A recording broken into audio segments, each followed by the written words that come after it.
का जो टॉपिक है, पुराने जो लेक्चर्स हमने जो करे हैं जिसमें कि हमने रेयर टू डेंसर पढ़ा है, डेंसर टू रेयर पढ़ा है, तो आज हम उन दोनों का कॉम्बिनेशन पढ़ेंगे। दोनों को जब कंबाइन करते हैं तो लेंस मेकर फॉर्मूला डिराइव होता है। ये डेरिवेशन बहुत ज़्यादा इंपॉर्टेंट है क्योंकि सीबीएसई बोर्ड के पेपर में हमेशा साल 2 साल के बाद पूछी ही जाती है। एक साल अगर नहीं आई तो हो सकता है इस साल आ जाए, इस साल नहीं आई तो हो सकता है अगले साल आ जाए।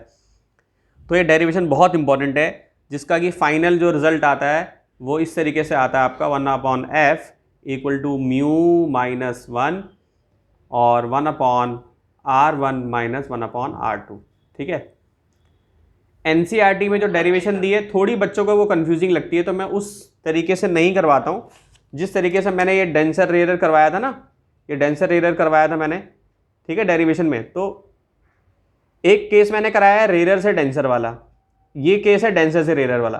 तो इनकी जो बच्चों फाइनल इक्वेशन होती है ना, वही हमारे काम की होती है लेंस मेकर फॉर्मूले में। तो वो तो मैं पूरी करवा नहीं रहा क्योंकि वो पहले ही करवा चुका हूं मैं। ठीक है, तो ये फाइनल इक्वेशन बस आपको याद रखनी है। ओके, सो अब इसमें एजम्पशन क्या लेते हैं, पहले हम इसकी डेफिनेशन लिखेंगे। ध्यान से पूरा सब कुछ सही से प्रेजेंटेशन देनी है ताकि पूरे नंबर मिले। तो सबसे पहले बच्चों आपको एक इसकी छोटी सी डेफिनेशन लिखनी है। तो लेंस मेकर फॉर्मूला क्या है भाई? लेंस मेकर फॉर्मूला जो है वो रिलेट करता है फोकल लेंथ, जो कि ये है, ठीक, लेंस के फोकल लेंथ को रिफ्रैक्टिव इंडेक्स के साथ, ये रिफ्रैक्टिव इंडेक्स है, और radius of curvature of two surface. ठीक है, टू सरफेस क्यों भाई? क्योंकि एक सरफेस ये हो गई और एक सरफेस ये हो गई आपकी, इसीलिए टू सरफेस लिया गया है। ठीक है, इसका अलग हो जाएगा रेडियस ऑफ कर्वेचर, इसका अलग हो जाएगा रेडियस ऑफ कर्वेचर। ठीक है, तो ये हमने इसलिए इसको ये R1 और R2 लिया है। तो ये डेफिनेशन पहले आपको सबसे पहले लिखनी है। तो 3 एजम्पशंस हमें लेनी है। सबसे पहले लेना है कि हमें सारे जो डिस्टेंस हैं वो ऑप्टिकल सेंटर से ही मेजर करने हैं, हमें यहाँ से ही मेजर करने हैं सारे जो ऑप्टिकल सेंटर से। ठीक है, ये ऑप्टिकल सेंटर अगर मान लो मैंने ले लिया तो यहीं से मेजर करूँगा सब कुछ मैं। और मान लो इंसिडेंट लाइट यहाँ से आ रही है, इस तरफ से आ रही है, इस तरफ से आ रही है, ठीक ठीक, तो उसको पॉजिटिव लेना है। जो डिस्टेंस हम मेजर करेंगे in the direction of incident light, उसको पॉजिटिव लेना है। अपोजिट डायरेक्शन में नेगेटिव लेना है। ठीक है, इंसिडेंट लाइट जहां पर है उसको क्या लेना है, मैं पॉजिटिव लेना है डिस्टेंस को। ठीक है, और वैसे नेगेटिव लेना है। ठीक, अगर अपोजिट डायरेक्शन में इंसिडेंट लाइट के लेते हो तो आपको क्या लेना है, नेगेटिव लेना है। ठीक, या आप चाहो तो इसको या इसको नेगेटिव ले लो तो भी आंसर सेम ही आएगा, वो एडजस्ट हो जाएगा अपने आप, या इसको पॉजिटिव ले लो, कोई फर्क नहीं पड़ता इससे। ठीक है, लेकिन हाँ आपको उल्टा लेना पड़ेगा। एक अगर आप लेफ्ट साइड से ले रहे हो तो हाँ, लेफ्ट साइड से जो रे आ रही है, अगर राइट से आए तब भी पॉजिटिव नहीं नहीं, मैं क्या कह रहा हूँ कि अगर मान लो ये जो साइन कन्वेंशन है, अगर आप ये मानो कि लाइट मान लो इस तरफ से आ रही है, ठीक है, तो इसको माइनस एक्स एक्सिस मान लो, इसको प्लस एक्स एक्सिस मान लो, तो इधर तुम क्या ले लो, नेगेटिव ले लो, इधर तुम पॉजिटिव ले लो। मैं लेकिन कह रहा हूँ कि इसको अगर पॉजिटिव लिया तो इसको नेगेटिव लेना पड़ेगा, ये समझा रहा हूँ मैं। ठीक है, तो वैसे भी आप ले सकते हो, कंफ्यूज मत हो। ठीक है ना, यही ले लेना। ओके, मैं कह रहा हूँ कि साइन आप उल्टा अगर लेते हो ना, जैसे जी का नहीं लेते हम, जी का एक इधर माइनस लेते एक प्लस लेते हैं हम, तो अगर हम उल्टा लेके चले ना दूसरा भी, तो भी आंसर सेम ही आता है क्योंकि माइनस साइन तो एडजस्ट हो जाएगा ना अपने आप ही, ये कह रहा हूँ मैं। ठीक है, तो ये डायग्राम मैंने पूरा बना दिया है, इसको आप लोग बना लीजिए। आप तुमने बना भी लिया होगा। सो ये नॉर्मल हो गया M पे, नॉर्मल हो गया N पे। ये बस समझाना था कि ये R1 हो गया, ये R2 हो गया, ये U हो गया, ये V1 हो गया। तो बच्चों जो इसमें कॉन्सेप्ट है ना, सिंपल सा कॉन्सेप्ट है कि सपोज करो कि ये मेरी पहली सरफेस है और इस सरफेस से अगर मान लो कोई लाइट आ रही है तो उसकी इमेज मान लो यहाँ पर बन गई, यहाँ मान लो इमेज बन गई। तो ये जो इमेज होगी ना, ये जो इमेज होगी ना, इस वाली सरफेस के लिए ना, ये जो मैं डार्क कर रहा हूँ, इस वाली सरफेस के लिए ऑब्जेक्ट का काम करेगी और इसकी फाइनल इमेज यहाँ पे बन जाएगी। तो देखो ये V यहाँ पर दिखाया हुआ है, यानी U का पहले जो इमेज बना वो, यानी इस सरफेस का ये वाली जो सरफेस है जिसको कि मैं ABC बोलूँगा, ये वाला सरफेस को ABC बोलूँगा मैं, और इसको CDA बोलूँगा मैं। तो ABC जो पहली इमेज बनाएगी वो इमेज ADC के लिए ऑब्जेक्ट का काम करेगी और वो ऑब्जेक्ट जो है वो फाइनल इमेज फिर कहीं पे बना देगी। यही है लेंस मेकर फॉर्मूला, पूरी जो थ्योरी है वो इसी पे बेस्ड है। ठीक है, तो अब इसको लिख लेते हैं। तो μ1 रिफ्रैक्टिव इंडेक्स हो गया, μ2 हो गया। ऑब्वियसली जो μ2 है ग्लास है और μ1 की वैल्यू से छोटा है, μ2 बड़ा है, μ1 छोटा है। ठीक है, सो अब इसमें हमने जो डेरिवेशंस करी थी, पहले हमने एक पढ़ी थी रेयर से डेंसर वाली, यानी हमने एक डेरिवेशन करी थी जिसमें इस पॉइंट से लाइट आ रही थी, तो उसकी हमने डेरिवेशन करी थी ठीक, तो हमने हमारी डेरिवेशन क्या आई थी, μ2 upon v minus μ1 upon u है ये u equal to μ2 minus μ1 by r1, ये हमने निकाला था बच्चों। जब पहली डेरिवेशन मैंने कराई थी तो ये क्या हो गया तुम्हारा, ये ए बी सी हो गया, ये ए बी सी हो गया पहला सरफेस, ये लाइट यहाँ से आ रही है, ठीक है। अभी मैं समझा रहा हूँ कि डेरिवेशन कैसे होएगी पूरी है। तो पहली वाली डेरिवेशन जब हमने करी थी वो क्या थी, μ1 से μ2 में जा रही थी लाइट, कौन सी थी, रेयर से डेंसर में थी, ठीक है। ये समझाने वाला पार्ट बेटा मैं यहाँ से कर रहा हूँ, इसको डेरिवेशन को समझाने वाला पार्ट मैं यहाँ पे कर रहा हूँ, ठीक है। तो ये इक्वेशन आई थी हमारी। तो अब देखो यहाँ पे जो इसकी इमेज बनी है ना, वो इमेज बनी है यहाँ पे v1 पे, तो यहाँ पे चेंज करके क्या कर दूंगा फॉर्मूले में, यहाँ पे v1 लेके आ जाऊंगा मैं, ठीक है। यस। तो ये जो है बच्चों, ये v1 जो है, इसको मैंने v को मैंने क्या चेंज कर दिया, मैंने v को v1 कर दिया, ये बन गई हमारी पहली इक्वेशन, ठीक है। इसकी डेरिवेशन मैं करवा चुका हूं पहले, तो इसलिए वो मैं नहीं लिख रहा जो है, ठीक। अगर केवल लेंस मेकर फॉर्मूला आता है तो आपको ये सीधा सीधा इक्वेशन यूज करनी है, ठीक है। दूसरा क्या हुआ था, दूसरा ये हुआ था, ये रेयर से डेंसर से था, दूसरा केस हमने किया था डेंसर से रेयर वाला, ये केस किया था। तो डेंसर वाला जो रीजन है ये हो गया आपका, ये डेंसर हो गया और ये रेयर हो गया, ठीक। Yes sir. सो डेंसर से रेयर के केस में हमारी क्या आई थी इक्वेशन, ये हमारा डेंसर मीडियम हो गया, ये रेयर मीडियम हो गया, यानी कि μ2 से μ1 जा रहा था। तो इसकी इक्वेशन क्या आई थी हमारी निकल के, इसकी आई थी हमारी, यस, μ1 अपॉन v आई थी माइनस μ2 अपॉन u आई थी equal to u1 minus u2 और अपॉन में r आ गई थी, यही आई थी। हाँ जी। तो अब हमें यहाँ पे क्या करना है कि जो u है ना, ये जो v1 था, मैंने क्या बताया, क्या जम्पशन लिया है कि जो इमेज बनी, जो इमेज यहाँ पे बनी इस वाली सरफेस की वजह से, वो ऑब्जेक्ट का काम करेगी। तो यानी कि अब इस वाली सरफेस के लिए ऑब्जेक्ट क्या बन जाएगा, u की जगह पे क्या लिख दूंगा मैं, v1, ठीक है। बस इतना सा ही चेंज है, क्योंकि इसका जो फाइनल इमेज बनी थी वो इस वाली सरफेस के लिए, मान लो यहां पर बन गई इमेज, कहीं पे बनी, ठीक है। तो वो क्या ली जाएगी, अब वो u ली जाएगी, तो u यहां पे क्या हो जाएगा, v1 के इक्वल हो जाएगा दूसरी सरफेस के लिए, ठीक है। इतनी समझ गए भाई, समझे कि नहीं, ठीक है सर। ठीक। तो अब इन दोनों इक्वेशनों को, ये जो हमने दोनों इक्वेशन लिखी है, ठीक, इसको सॉल्व करके डिराइव कर लेते हैं पहले, या पहले रुको, पहले इसमें थोड़ा सा और लिखवा देता हूं, फिर उसके बाद, ये तो आप सबको आइडिया लग गया ना ये कैसे आ रहा है, अब मैं इसको लिखवा देता हूं।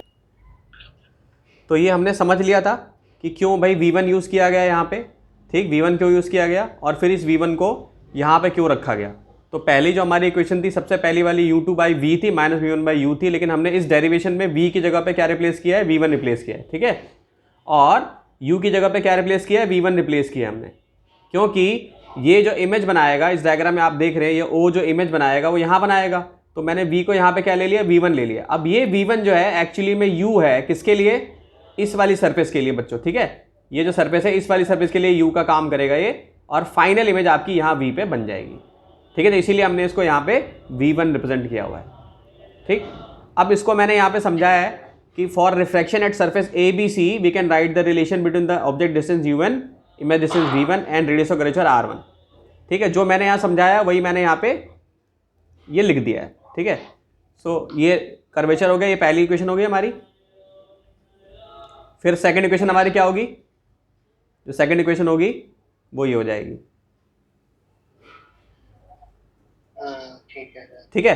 अब ये जो पहली दूसरी इक्वेशन बनी है ना, इसको आप ऐड कर लो, ठीक, एडिंग इक्वेशन 1 and 2, ठीक है। ये चीज़ देखो, इसमें भी मैंने क्या समझाया है, फिर यही सब लिखा है जो मैंने अभी आपको 2-3 लाइनों में जो बता दिया वही मैंने यहाँ पे इंग्लिश में लिख दिया है, ताकि क्योंकि एग्जाम में आपको पूरा ये बताना पड़ेगा, ठीक। तो mn रे जो है वो सफ़र करेगी another refraction at surface ADC, means इस ADC की बात हो रही है, ये A, ये D, ये C, ठीक, bending away from the normal at point n, और कहाँ पे मिलेगी, I पे, ये I पॉइंट था ना ये वाला, यहाँ पे I पे बन जाएगी, ठीक है।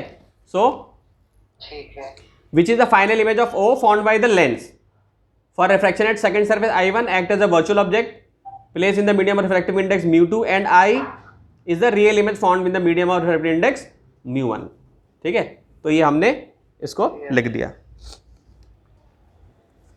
तो ये तुम्हारा हो गया μ1, ये हो गया μ2 हो गया तुम्हारा। ये इन दोनों को मैंने अब हमको क्या करना है, एडिंग 1 इन 2 करना है। सो एडिंग इक्वेशन 1 इन 2, इक्वेशन 2 हमारी ये थी। सो एडिंग इक्वेशन 1 इन 2,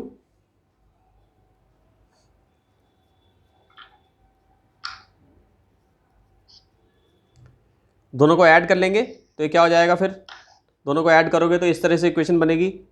एक हो जाएगा μ2 by v1 minus μ1 by u plus μ1 by v minus μ2 by v1। ठीक है, equal to μ2 minus μ1 upon r1 और प्लस में μ1 माइनस μ2 अपॉन में r2। ठीक है, अब यहाँ पे देखो तो ये तो कट गया ना, यहाँ पे ये चीज़ से कट गई। तो ये क्या हो जाएगा तुम्हारा, इसको मैं ऐसा लिख सकता हूँ μ1 by v minus μn by u। ठीक है, अब इसमें मैं इसका साइन पलट के, यानी μ2 माइनस μ1 है तो इसको μ1 माइनस μ2 लिख लूँ, या यहाँ पे माइनस साइन लगा दूँ μ2 माइनस μ1 का, यहाँ पे भी लगा सकता हूँ ना। तो मैं क्या करूँगा, इसको ऐसे लिख सकता हूँ μ2 माइनस μn अपॉन r1, यहाँ पे माइनस का साइन लगा दिया और उसको कैसे लिख दिया μ2 माइनस μn। भाई बात एक ही है ना। चाहे इससे मल्टीप्लाई करो तो वापस वही पहले जैसी आ जाएगी। इससे फ़ायदा ये होगा कि ये कॉमन निकाल लोगे आप। ठीक है, यस बेटा। तो ये क्या हो जाएगा μ2 माइनस μ1 और यहाँ पे क्या हो जाएगा 1 अपॉन r1, यहाँ नीचे 1 हो जाएगा माइनस 1 अपॉन r2 हो जाएगा। ठीक है, अब ये क्या हो जाएगा μ1 by v minus μn by u, μ1 को मैंने कॉमन ले लिया और ये क्या हो जाएगा 1 by v minus 1 by u equal to,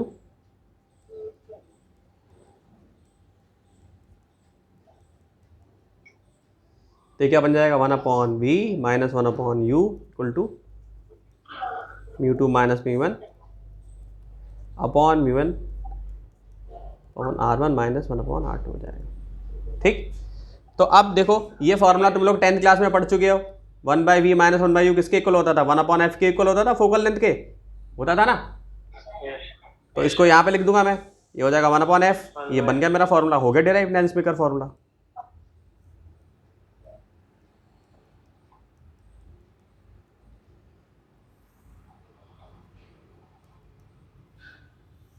ठीक, अब मान लो कि सपोज करो कि μ1 की वैल्यू 1 ले ली हमने, मान लो एयर में है, when the lens is placed in air.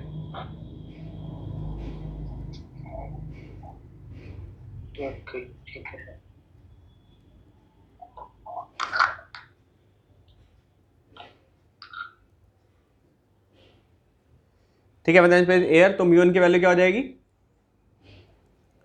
1 और μ2 की वैल्यू क्या हो जाएगी, म्यू ले ली मैंने। ठीक है, तो ये फॉर्मूला क्या बन जाएगा, ये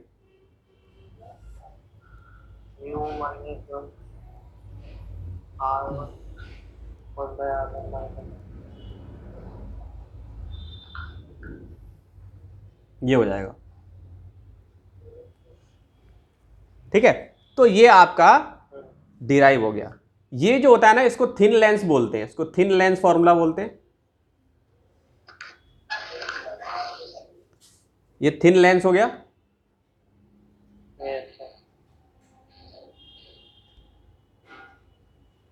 और इसको कहते हैं लेंस मेकर फॉर्मूला।